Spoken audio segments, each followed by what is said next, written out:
Jokowi kan memang sedang mempersiapkan dinastinya. Ini anak kemarin, si Gibran misalkan, ini terlalu dikatrol.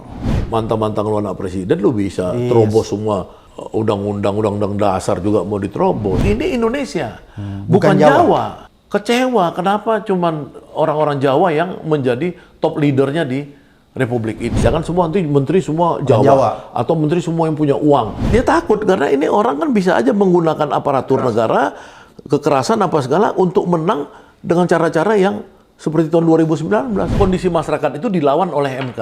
MK ini kan seperti Tuhan jadinya. Marah sama Jokowi. Kenapa Jokowi itu dianggap mengkhianati kan? Kalau jadi Bu Mega, saya akan gerakkan supaya ada impeachment terhadap Jokowi. Pokoknya PDI menarik dukungan kepada Jokowi. Karena Jokowi ini memang sudah pantas di-impeach kan.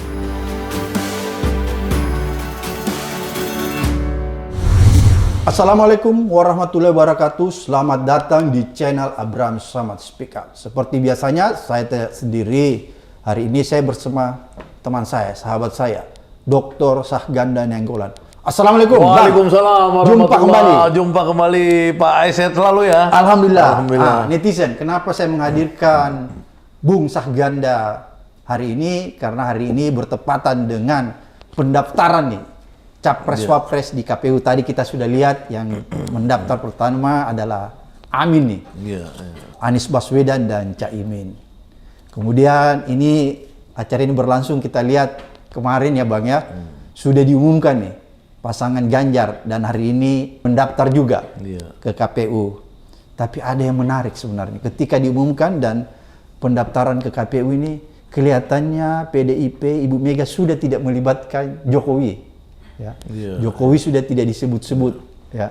Apakah ini menandakan bahwa antara PDIP dan Ibu Mega di satu pihak dan Jokowi di pihak lain, ini sudah memperjelas kepada kita semua bahwa sudah retak nih, sudah nggak mungkin disambung lagi nih. Kira-kira bagaimana Bung Sahganda sebagai pengamat? Ya, terima kasih Pak Abraham. Ya, pertama kita mengapresiasi ya semua calon-calon yang ada dan mendaftar. Saya potong dulu. Berarti Bung Sahganda ini sudah legarin ya, sudah bisa mengantar Caimin dan Anies. Iya, saya nggak mengantar ke sana, saya mengantar dengan doa. Iya, tapi ini kan ada juga andilnya nih Bung Sahganda ini. Saya diundang oleh Pak Abraham Samad. Jadi nggak ke sana ya? Nggak ke sana dan kemudian kita mendoakan, mengantar dengan doa semoga Pak Anies dan Pak Muhaimin sehat-sehat, ya alhamdulillah, karena satu etapet sudah selesai terlewati ya. Jadi tugas Bung Sahganda satu etape sudah selesai. Iya, enggak lah. Oke, lanjut Bung. Nah, jadi era ini sudah menjadi new era. Oh, new era. New era karena era Jokowi sudah sinking, sudah decline karena dia itu kalau orang biasa sudah ada pendaftaran ini calon-calon baru, maka yang presiden lama itu sudah dilupakan. Sudah hampir dilupakan masyarakat. Orang masuk pada persoalan yang sekarang, yang kekinian ya, bangga dengan kekinian. Pertanyaan Pak Abraham Samad kemarin kan sebenarnya sudah sangat tegas ya, bahwa Mahfud MD ini tidak ketemu Jokowi ya untuk minta izin. Ya. Kan ke Cina Jokowi. Iya, makanya tidak ketemu ya kan. Apakah sebelum dan sudah yang jelas itu istana memberikan rilis bahwa Jokowi sudah mensetujui. Artinya pasti itu prosesnya kan surat menyurat. Nggak ada pertemuan ya? Tidak ada pertemuan, tidak ada komunikasi telepon. Wah, ini ada apa ya? Yang kedua, kita melihat di berita Ibu Puan Maharani ya kan menanyakan ke wartawan. Ya kan, tanya saja sama Pak Jokowi apakah mendukung Ganjar atau tidak.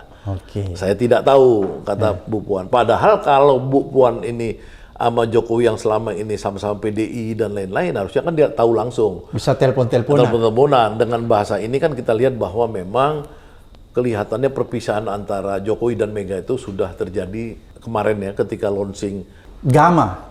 Gama ya, jadinya Ganjar Mahfud. Dia pakai istilah Gama. Oke. Ganjar Mahfud. Bukan Gajah Mada ya, Universitas Gajah Mada bukan ya. Kelihatannya dia mau ambil sedikit dari situ. Iya, karena dua-duanya UGM tuh. Iya. Ya kan? Nah, kedua, Jokowi kan memang sedang mempersiapkan dinastinya, ya kan? Gibran ini kan, yang kemungkinan tanggal 26 mereka akan daftar. Jadi informasi yang saya dapat dari insight dari dalam mereka itu, akan mendaftar di hari terakhir. Apa dia tetap ngotot dorong anaknya? Iya, memang kan bukan ngotot sekarang, ngototnya kan dari kemarin. Tapi apa dia nggak melihat ada kondisi di lapangan, rakyat Indonesia itu kan nolak keras tentang praktek politik dinasti. Ya kan itu sudah dilampauin oleh mereka ketika Mahkamah Konstitusi maksud saya ini memutuskan di nomor 90. Oke. Ya bahwa di usia 40 itu atau pernah menjabat sebagai kepala daerah. Oke, saya paham, Bang. Begini, Iya kan, maksudnya itu keputusan hukumnya sudah oke. Ya, maksudnya tapi kan kondisi masyarakatnya kan kelihatannya masih menolak. Ya makanya kondisi masyarakat itu dilawan oleh MK. Oke. Ya kan MK ini kan seperti Tuhan jadinya. Iya kan? Nah, dia melawan kepentingan keluhan masyarakat itu. Dia putuskan. Dan keputusan MK itu kan kita tahu mengikat. Oke, kalau begitu apakah Jokowi berani melawan kemauan masyarakat? Sudah dengan tetap dilawan. mendorong? Sudah dilawan. Ini kan pertanyaan Pak Abraham ini, apakah dia masih akan terus? Iya. Menurut saya iya. Karena ini sudah perintah Jokowi bahwa pasangan itu ya, Harus jadi. Harus jadi. Iya kan, walaupun Jokowi sering berkelit, tapi semua cawi-cawi Jokowi setahun terakhir ini kita tahu adalah untuk memuluskan Gibran jadi wakil presiden, merepresentasikan Jokowi secara pribadi, atau saya berpikir juga kelompok pro Jokowi ini. Relawan. Ya, yang dalam metamorfosis, kalau Jokowi ini misalkan buat Kepres 17 tahun 2023 atau 22 kemarin, ya, memberikan rehabilitasi kepada anak-anak keturunan PKI, ya, kemudian dan lain-lain itu kan jumlah mereka itu sekarang bisa 10 juta sampai 15 juta. Ya kan, itu kan jumlah yang Jadi cukup. keturunan PKI ada 15 sampai 20 juta ya? Iya, sekitar itu kan ada. Jadi artinya itu kan kalau memang itu bisa direpresentasikan oleh Jokowi dan Gibran, maka Prabowo akan mendapatkan suara limpahan yang cukup banyak.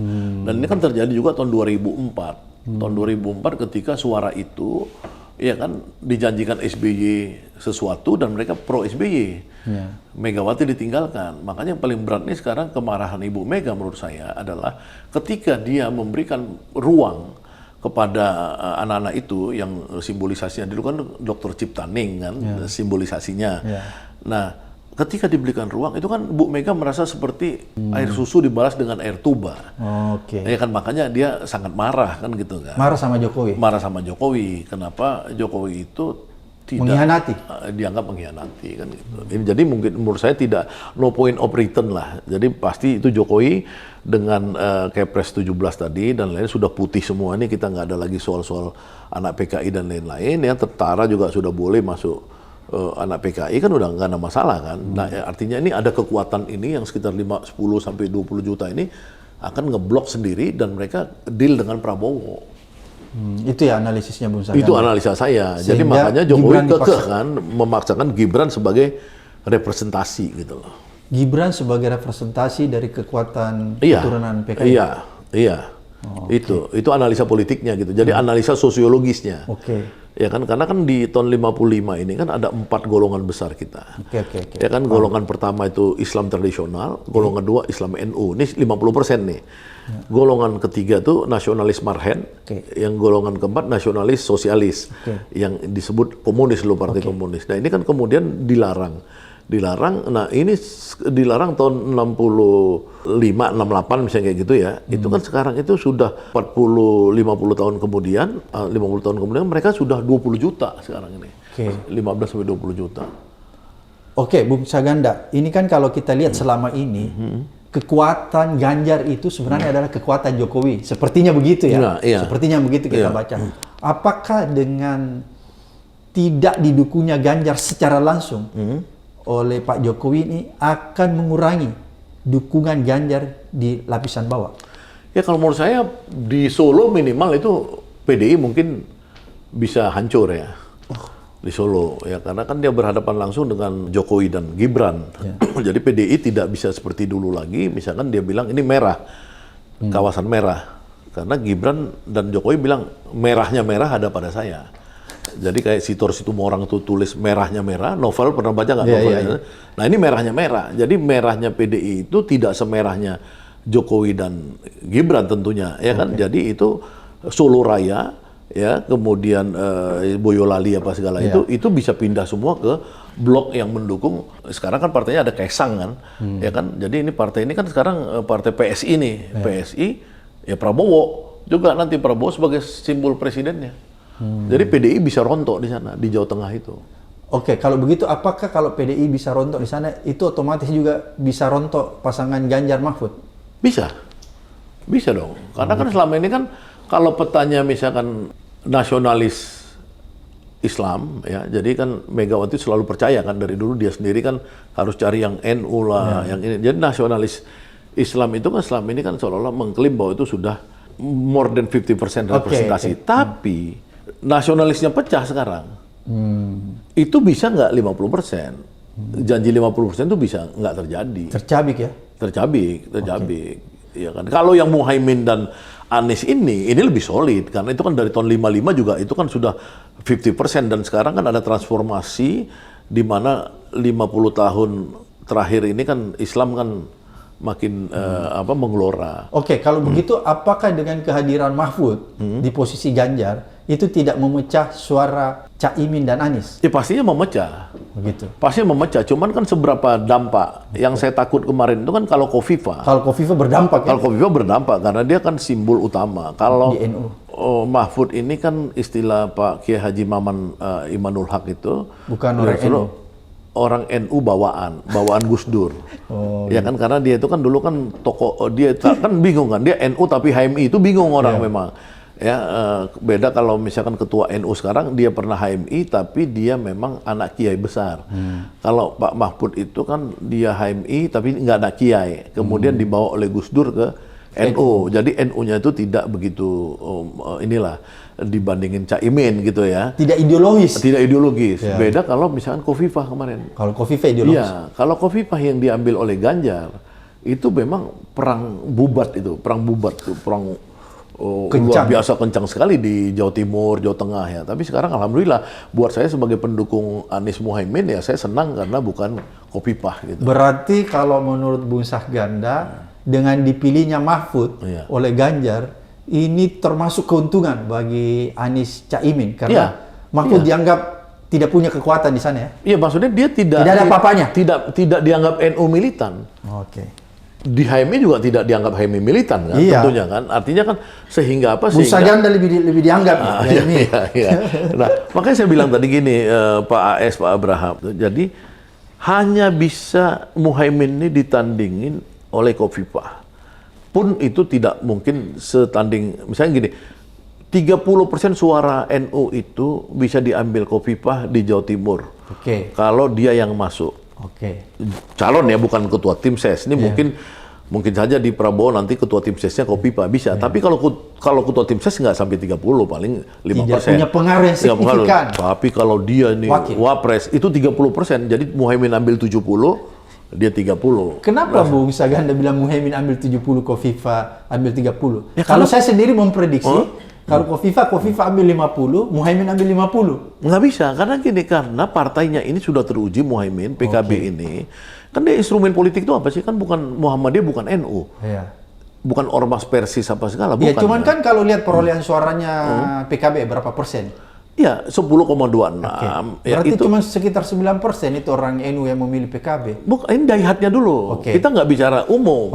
Ya kan, apalagi yang misalkan Prabowo mau ngambil, kamu pakai apa ngambilnya? Pakai Gerindra, kan nggak bisa.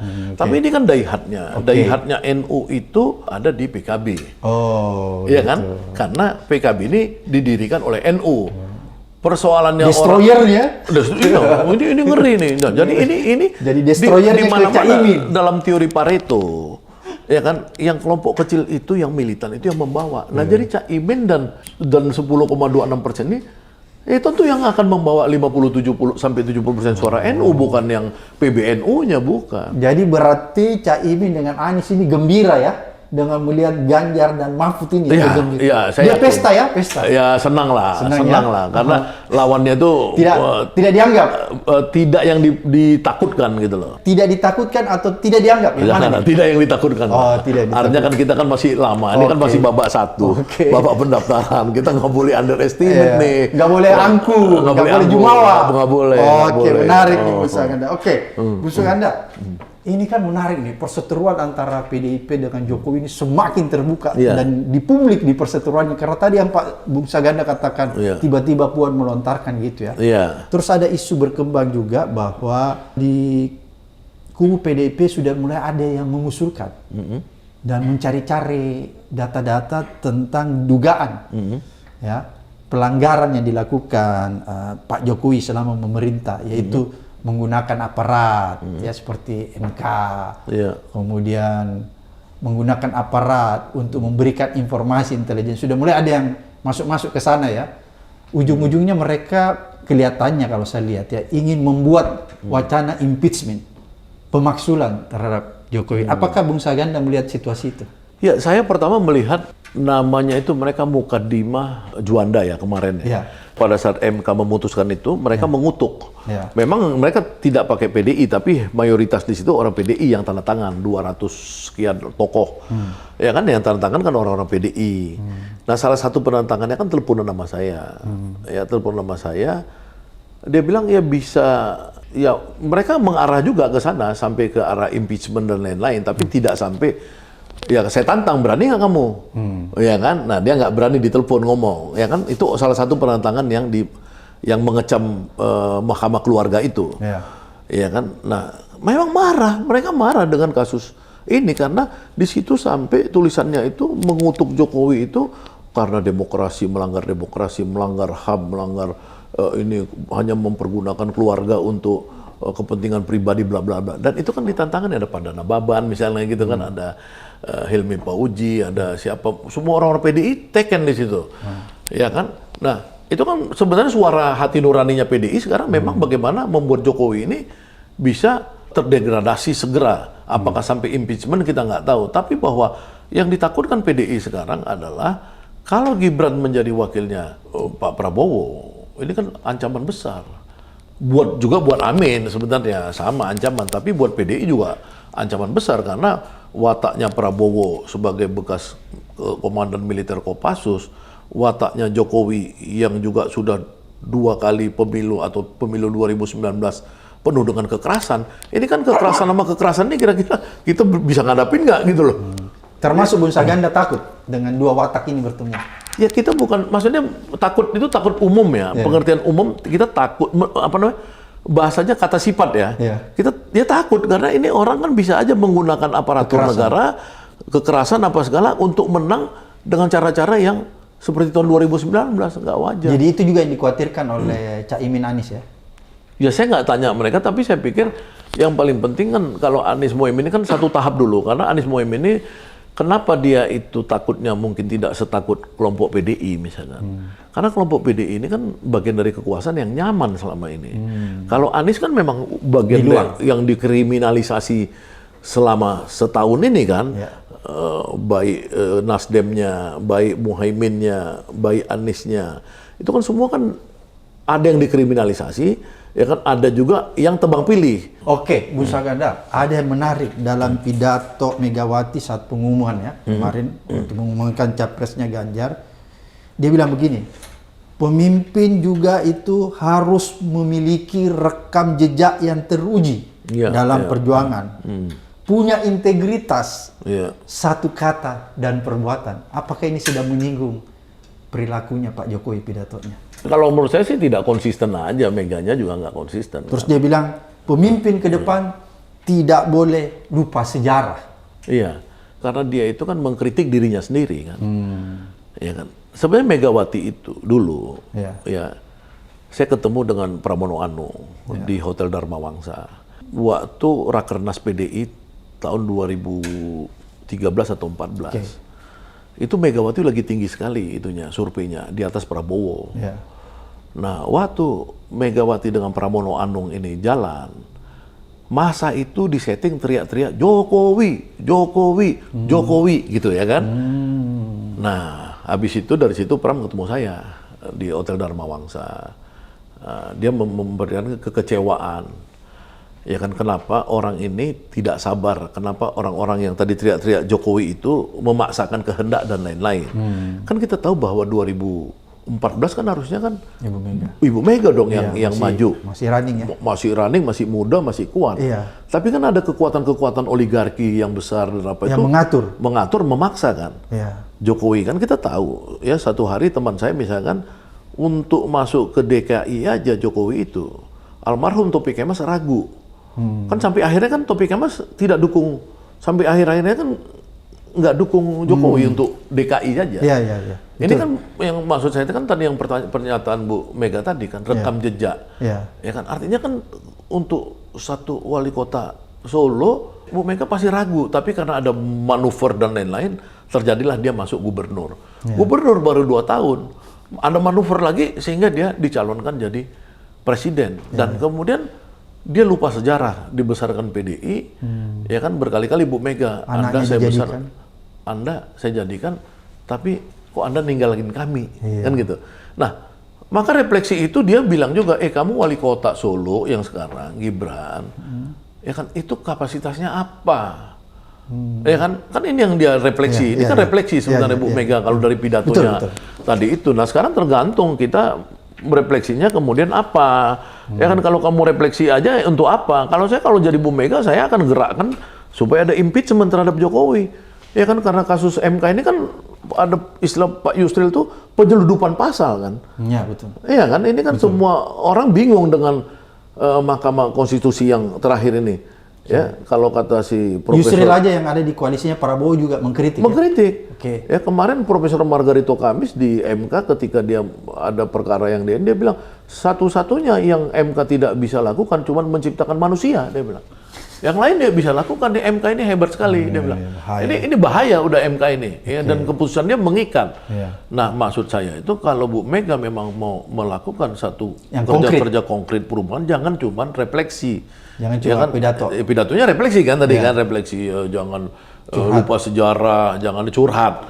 Jangan curhat dong, Anda punya besar ini di DPR. Ya kan tarik dong untuk ini apa Tarik membentuk tarik dukungan. Betul. Satu tarik dukungan, cabut mandat. Ya kan? Pokoknya PDI menarik dukungan kepada Jokowi. Jangan cuma berani pecat si Budiman Sujatmiko dong. Ya kan? Ini lebih kacau Jokowi daripada Budiman. Ya kan belum lagi apa-apa Budiman udah dipecat. Ini sekarang berani nggak mecat Gibran, mecat si ini apa namanya Jokowi? Kan nggak berani Bu Mega. Harusnya berani. Ya, kedua lebih hebat lagi buat dong pansus. Ya kan untuk urusan Mahkamah Konstitusi ini. Yang ketiga lebih hebat lagi buat aja impeachment karena Jokowi ini memang sudah pantas diimpeach kan. Kan banyak hal-hal yang sebenarnya Jokowi ini sudah melanggar konstitusi, melanggar undang-undang ya seperti undang-undang Omnibus Law itu kan udah diperintahkan untuk direvisi oleh DPR malah buat perpu lagi misalnya seperti itu kan. Banyak sebenarnya. Berani nggak Mega? Ini kan soal keberanian Mega. Jadi kalau menurut Bung Saganda sebenarnya jalan ke arah sana sudah bisa, tinggal keberanian Ibu Mega dan Iya, PDIP. menurut saya Ibu Mega karena gini pembelajaran demokrasi buat kita. Kita jangan terlalu mensakralkan presiden itu seolah-olah apa namanya Tidak bisa disentuh. Nggak bisa disentuh ya. Nah, memang saya nggak sampai seperti Rocky lah ngomongnya apa bajitol itu kan saya nggak lah. Tapi maksud saya, ya impeachment itu biasa aja diatur undang-undang kan. Kan Bukan hal yang luar biasa. Undang-undang dasar kita mengatur pemberhentian presiden di luar siklusnya kan. Iya. Di seluruh dunia. Dan bisa. Bisa, di seluruh dunia itu. Nah, yang nggak boleh itu perpanjangan seenaknya mau 3 periode apa itu dilarang oleh Itu yang aneh. aneh undang-undang dasar melarang. Tapi undang-undang dasar membolehkan impeachment. Oke. Nah berani nggak Bu Mega untuk memberikan pelajaran politik kepada bangsa Indonesia, ya kan dia sebagai partai besar tunjukkan kepada rakyat Anda sekarang ingin mengkoreksi Jokowi. Dan berpihak kepada konstitusi. Berpihak pada konstitusi. Dan itu memang konstitusional. Iya. Jadi menurut Bung Saganda, kalau misalnya Ibu Mega konkret nih, itu berarti Ibu Mega betul-betul bisa kita katakan orang yang menjaga konstitusi itu ya? Iya dong. Dia harus berani. Oke. Berani karena waktu Gus Dur digulingkan, quote and quote, kan Bu Mega kan bagian daripada new regime kan, Iya. yang menggantikan Gus Dur kan. Iya. Saya nggak bilang bahwa dia itu mastermind di dalam penggulingan Gus Dur, karena orang bilang Amin Rais, tapi saya juga ragu. Amin Rais kan politik jalanan waktu itu nggak kuat kan. Yang punya kekuatan waktu itu kan Bu Mega. Jadi bisa aja Bu Mega yang sebenarnya bagian daripada penggulingan Gus Dur. Tapi kenapa orang menggulingkan Gus Dur waktu itu misalkan? Karena dianggap Gus Dur ini sudah banyak melanggar konstitusi. Iya kan? Itu debatable lah misalkan. Tapi kan ada kasus misalkan ya sumbangan dari Brunei apa segala. Pokoknya ada yang dianggap Jadi ini. Bulog Gate dan Brunei Gate. Ada Bulog Gate ada juga ya. Bulog Gate dan Brunei Gate. Nah kemudian Gus Dur misalkan itu Bu Mega ada. Harusnya Bu Mega nggak usah ragu-ragu. Kalau dia menganggap ini memang ini nggak usah curhat. Langsung saja. Langsung aja. Dan itu sah ya menurut Sah Bung? dong. Oke, Sah. kalau begitu Bung Saganda ingin katakan bahwa Ibu Mega tidak usah ragu karena Ibu Mega juga adalah presiden yang terpilih dari hasil impeachment. Iya, iya betul.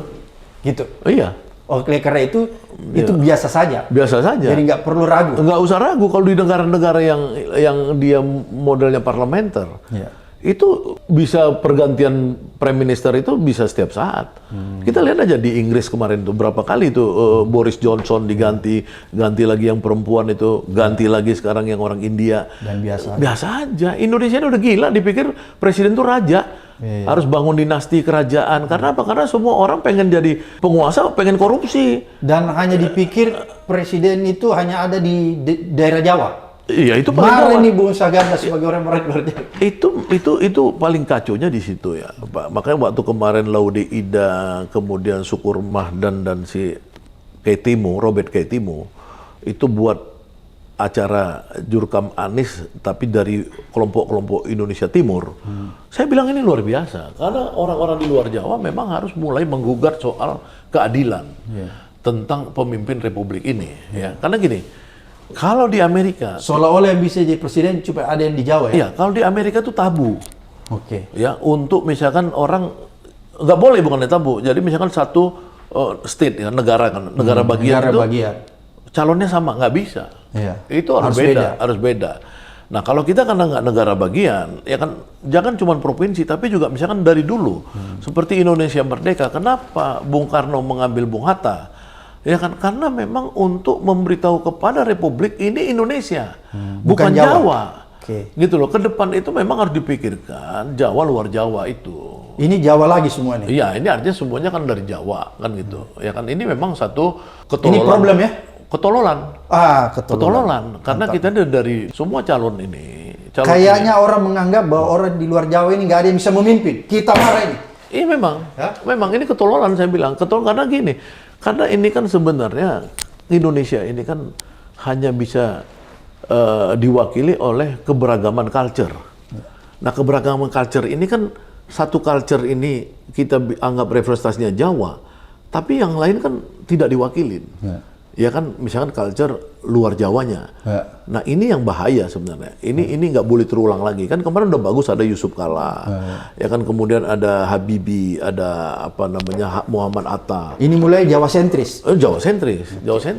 Dan itu tidak sesuai dengan cita-cita Indonesia. Oke, kalau begitu kalau Prabowo memilih Gibran, ini memperlihatkan bahwa Pak Prabowo melakukan namanya politik Jawa sentris. Jawa Tengah. Jawa sentris. Jawa sentris karena sama-sama satu provinsi lagi dia. Berarti dia tidak menghargai NKRI ya? Iya, secara substantif memang tuh kacau. Kacau ya? Kacau, iya. Tapi kan itu kan dilakukan hal yang sama oleh capres-capres lain walaupun beda. Tapi ini semua kacau lah. Saya sebenarnya berharap someday ya ke depan itu undang-undang itu bisa mengakomodir ya bahwa memang Jawa luar Jawa. Ya, Itu nggak boleh nggak. Ya kan kita misalnya kayak saya dari Sumatera misalkan. Saya dari Sulawesi Selatan. Nah, bayangin Sumatera itu kalau kita mau kaya raya, mau maju pesat, kita kan lebih senang sebenarnya kita membuat porosnya dengan Malaysia dan Singapura. Bukan dengan Jawa, karena kita dihisap terus kan oleh Jawa. Tapi kita ikhlas Tapi ya, kita bergabung. kan ikhlas kan, kita bergabung, kita bilang ini NKRI kan. Tapi NKRI itu kan jangan membodohi. NKRI itu jangan mengeksploitasi. NKRI itu jangan seolah-olah lu lagi. Ya kan, jadi misalkan apalagi nanti kalau tim ses ini Anies apa, orang Jawa semua. Jawa semua lagi, itu juga bahaya. Gitu. Canda. Bung Saganda, kalau begitu saya ingin katakan begini. Kalau misalnya nanti pada akhirnya Prabowo memilih Gibran, apakah ini memicu namanya desintegrasi? Desintegrasi dari perspektif mana, Pak? Karena kan tadi Bung Saganda bilang, ini kalau begini nih Jawa semua nih. ya, pemimpin ini pasangan ini Jawa Oke, gitu. iya, iya, Jadi iya. apakah kalau dia memilih Gibran ini kan Jawa lagi nih, Iya. berarti dia memicu terjadinya desintegrasi. Iya, maksudnya gini, kekecewaan publik. Oke. Ini kan sudah terjadi. Oke. Hanya kan karena mayoritas Indonesia ini Islam. Dan kelihatan diwakili oleh Anies dan Muhaimin. Ada perasaan kenyamanan kan. Oke, jadi orang memaafkan. Masih memaafkan, kan gitu kan. Tapi kan harus diingat bahwa sejarah kita di masa lalu. Ada orang-orang yang ingin terwakili juga sukunya. Misalnya bangsa Melayu. Ya. Bangsa Melayu dengan Kalimantan. kasus Rempang itu. Ya. Itu telah membentuk sekitar 30-50 juta Oke. manusia. Ya kalau dibandingkan negara New Zealand itu sudah 10 negara berarti. Ya. Ya kan satu New Betul, Zealand kan betul. nggak sambil. Masa itu orang tidak dihargai itu. Oke. Bangsa Melayu misalkan. Bangsa Dayak, bangsa Bugis, apa segala Kalimantan. Nah gini-gini ini kita udah kehilangan wawasan Nusantara. Kalau dulu wawasan Nusantara di zaman-zaman awal dan zaman Pak Harto masih dihitung. Oke. Nah, jadi memang faktor disintegrasi itu agak lunak karena ada Anies Muhaimin ini merepresentasikan Islam dan kita 85% itu 80 kalau menurut Pew Research Center.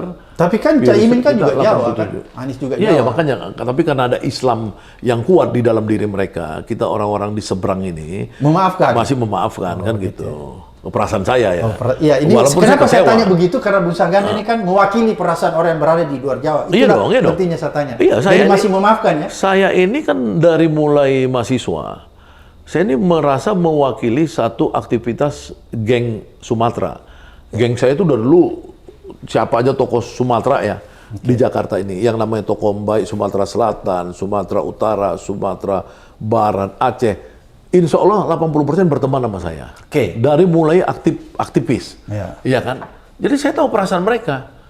Kecewa, kenapa cuman orang-orang Jawa yang menjadi top leadernya di Republik ini. Seolah-olah Masih ada. cuma orang Jawa yang bisa memimpin. Iya, iya. Padahal kita ini Iya. juga bisa ya. Pasti bisa. Secara intelektual Pasti punya bisa. kemampuan. Sangat lah. Nah, sangat ya. Sangat Bisa lah. bertarung ya. Iya dong, ketika Pak Abraham Samad jadi ketua KPK kan bersinar. Ya kan? Bukan orang Jawa. Bukan orang Jawa. Oke. Ya kan? Oke, kalau begitu kita lanjut, Bung Saganda. Ini saya pertanyakan ini kenapa ini kan penting karena ini banyak netizen ini suara-suara ini protes nih. Iya, Kok iya. ini capres, cawapres sekarang ini berapa tuh?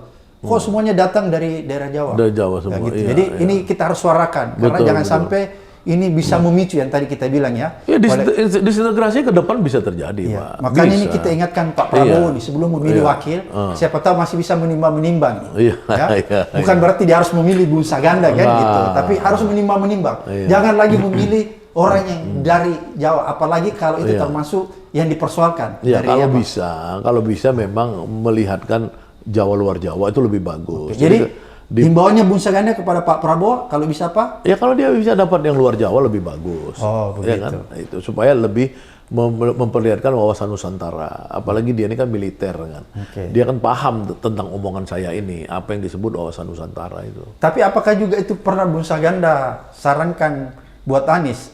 Kan ini tadi saran buat Prabowo, bahwa Anies sebaiknya memikirkan wakil itu tidak harus dari Jawa. Enggak. Ya, Karena Caimin kalau tulisan-tulisan saya itu sering memperlihatkan kegelisahan. Misalkan saya Oke. dulu menulis tentang orang-orang Sumatera, ya kan orang-orang Padang, apa segala macam. Saya suka memperlihatkan melalui tulisan ya. Tolonglah perhatiin. Kamu itu tahu nggak, ya kan bangsa ini bukan soal mayoritas suku, Ya. tapi kamu harus lihat keberagaman tempat yang ada tanahnya. Ah. Ya kan tanah Sumatera itu berapa luasnya, jauh lebih luas dari Jawa.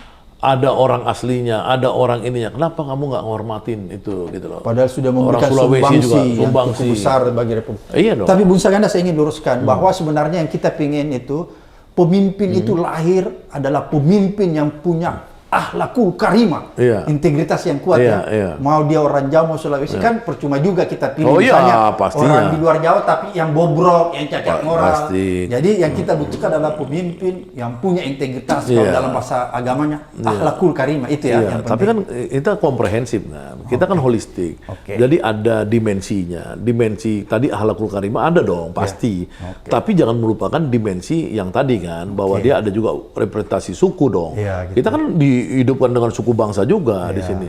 Kalau orang Bugis sih udah sering jadi wapres, enak juga tuh Pak Yusuf Kalla. Ya kan? Habibie pernah jadi presiden, orang Sumatera kapan jadi presiden? Kan sudah ada Muhammad Hatta dulu ya. Iya dulu, itu zaman dulu sekali ya. Sekali-sekali Bung Saganda lah gitu ya. Ya nggak tahu kan. Bahwa perlu juga dipikirkan. Tapi yang penting menurut saya integritasnya harus kuat ya. Integritas kalau saya itu. Iya.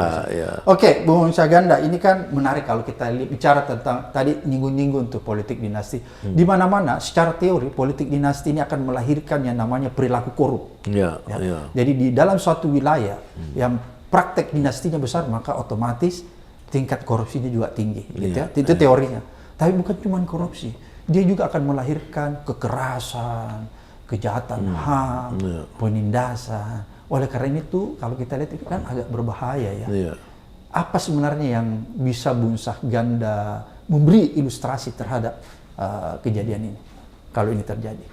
Pertama, feodalisme itu kan ditentang di mana-mana. Ya. Misalkan kalau kita kayak keluarga John F. Kennedy ya, itu kan keluarga Kennedy kan ada yang jadi jaksa agung, jadi presiden, tapi mereka bukan based on keluarga, bukan. Memang itu mereka muncul semua dengan genetika yang luar biasa, yang hebat-hebat, pintar, cerdas, berjuang, apa segala. Saya potong. Nah, mereka lahir bukan dari politik dinasti tidak berkapasitas dan dikatrol. Iya. Gitu ya. Nah, problem di Indonesia ini.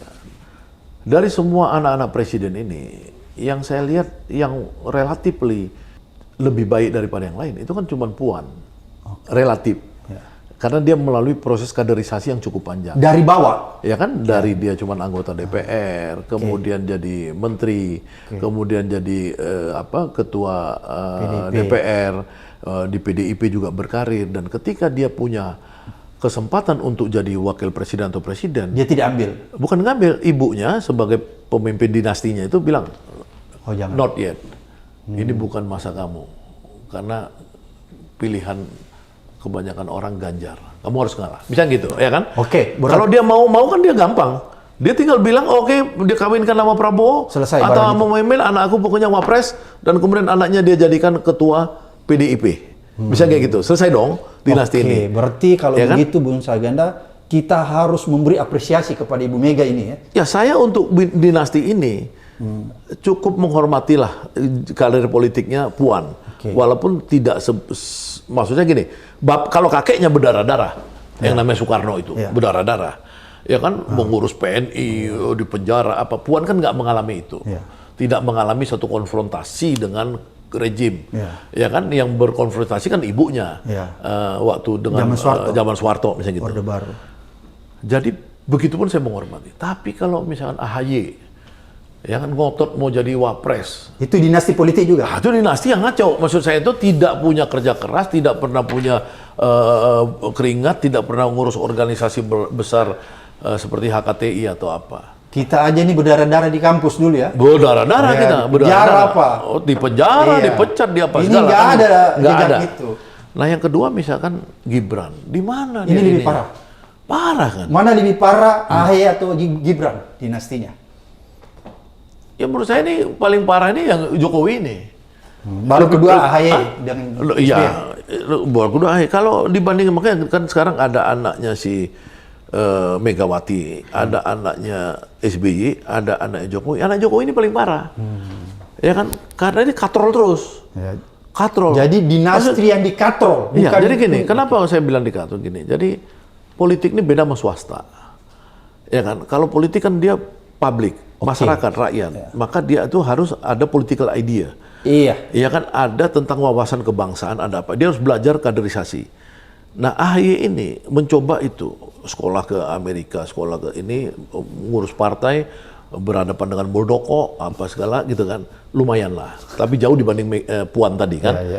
Yang ini masih anak kemarin juga. Ini anak kemarin si Gibran misalkan, ini terlalu dikatrol, terlalu menurut saya. Harusnya dia itu sabar aja. Kalau dia memang sabar, dia bisa kayak nanti si Marcos Junior di Filipina. Ya kan, hancur 10-20 tahun, tapi karena dia memang dikader, dia naik lagi jadi presiden sekarang, Marcos Junior. Tapi itu pun sebenarnya tidak bisa dibenarkan, karena dikatrol juga itu si Bombong, menurut saya, yang berpasangan dengan Sara Duterte. Iya, tapi kan dia kan udah hancur, dia kan hancur ini. Kan bapak dia kan sama kayak Soeharto itu dulu kan. Ya. Bapaknya hancur, maksudnya bapaknya ditangkap apa segala kan, kemudian dia nggak punya apa-apa. Ya, Dia betul-betul Dia bangun dari bawah ya? dia bangun. Oke. Nah, ini kan sebenarnya dia sabar kalau bapaknya mundur 2024. Dia umur sekarang 36. Kalau 20 tahun lagi pun dia muncul seumur di bawah saya masih. Saya udah 58 kan. Kalau dia di bawah saya 56 masih bisa dia nyapres. Nggak usah takut dong 20 tahun dia nanti organisasi. Semakin matang. Semakin matang. Ini belum apa-apa udah mau wapres. Mau ini saya bilang ini kan Iya, karena jangan sampai juga kapasitas dia jadi wali kota juga dulu dipertanyakan kan. di wali kota aja dipertanyakan, sekarang mau diwapres misalnya kayak gitu. Jadi ada yang paling parah, Bung Saganda, kalau dinasti politik. Saya membayangkan berjuta-juta anak-anak, anak petani, anak yang tidak punya apa-apa, yang sekolah di pelosok-pelosok desa, dari Sabang sampai Merauke, itu punya harapan tadinya. Pergi bersekolah di kota untuk punya harapan suatu ketika mereka jadi pemimpin dan mereka belajar mati-matian. Kecerdasannya dia bangun dan itu mampu dia belajar. Tapi tiba-tiba dia melihat praktik dinasti, dia putus asa. Karena dia menganggap saya ini anak petani, saya ini anak orang bawah, walaupun saya pintar, walaupun saya selesai kuliahnya, tapi karena saya bukan anak siapa-siapa, saya tidak bisa jadi pemimpin. Ini sedih nih Bung Saganda. Makanya itu kan demokrasi itu harusnya kan dia bisa kombinasi dengan merit system kan. Melahirkan orang-orang yang memang dia itu dari kecil ngurus masyarakat. Misalnya contoh di Amerika, Obama itu adalah pekerja sosial dulu. Ngurusin orang-orang tua jompo, membela sebagai ahli hukum ya, membela orang-orang itu. Kemudian dia dikenal luas di Chicago, di mana apa segala ya kan. Kemudian dia masuk menjadi anggota DPR apa segala. Karena demokrasi di sana itu menjamin orang-orang seperti Obama juga bisa jadi presiden. Ya nggak? Nah, orang seperti saya misalkan sudah dari tahun 84 ya keluar masuk penjara, masuk dunia LSM yang saya tangan itu dari mulai industri kecil, usaha kecil, petani di desa, semua saya lakukan. Ya kan apa? Saya mempunyai network luas di mana-mana, di Sumatera, di Jawa, di apa. Tapi kan mentok. Karena apa? Karena misalkan tadi Saganda bukan anaknya siapa? Anak siapa? Demokrasi tiba-tiba menjadi demokrasi yang dikendalikan oligarki. Demokrasi nggak bisa memberikan kesempatan kita tampil karena harus bayar. Kita nggak punya duit. Nggak punya duit, TV apa segala macam. Kayak gitu loh. Nah ini bagaimana kita mau menjadi bangsa besar?